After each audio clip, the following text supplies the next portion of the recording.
Welcome to FNGMAT's Ask Atul Jose series. In today's episode, I have a question from an applicant who asks, I don't have international work experience or experience in the US. Will that affect my chances for admissions to a top US MBA program? I get this question a lot from Asian applicants from India, China, Singapore, Indonesia, and Malaysia. The answer is much more complicated than a simple mapping of your international holiday experience with cultural fit in US universities. For instance, at Berkeley Haas School of Business, there are 4 principles by which MBA applicants are evaluated. The school even expects you to write about your principles as a leader. And in your narrative, if one of the 4 defining Haas principles, that is, question the status quo, confidence without attitude, student always, and beyond yourself is not mentioned, then it would be tough for the admissions team to relate to your story. If you break down Haas' 4 defining principles, fundamentally it's about openness. If you have to question the status quo, the first principle,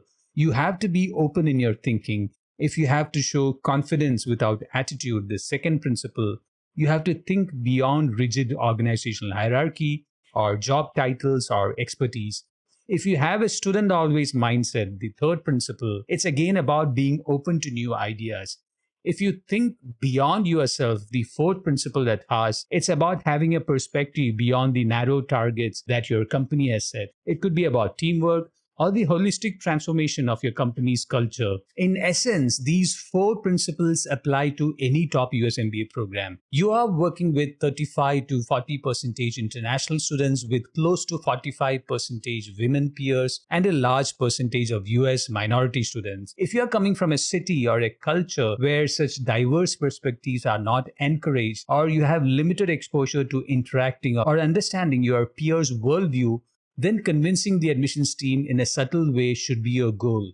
One way to do that is by volunteering for international organizations, preferably US-based nonprofits. There are certain principles and framework that US organizations imbibe that's a reflection of their society's values. In your narrative, if you can convey that openness, valuing the diversity of ideas and perspectives is not a culture shock, then your chances of admissions go up despite limited international work experience. In addition to the narrative, you must be aware of the impression a typical well-read American person in their early 30s to late 40s would have about your city, country, and people. If there are stereotypes about the lack of openness, you must spend a lot of time thinking about your personal branding. It's not just about the essay, it's how you highlight the right experiences, achievements, and stories for your essays, resume, and recommendation letter. If you need a holistic evaluation of your profile for top MBA programs, contact me, Atul Jose, at store.fngmat.com/contact-fngmat.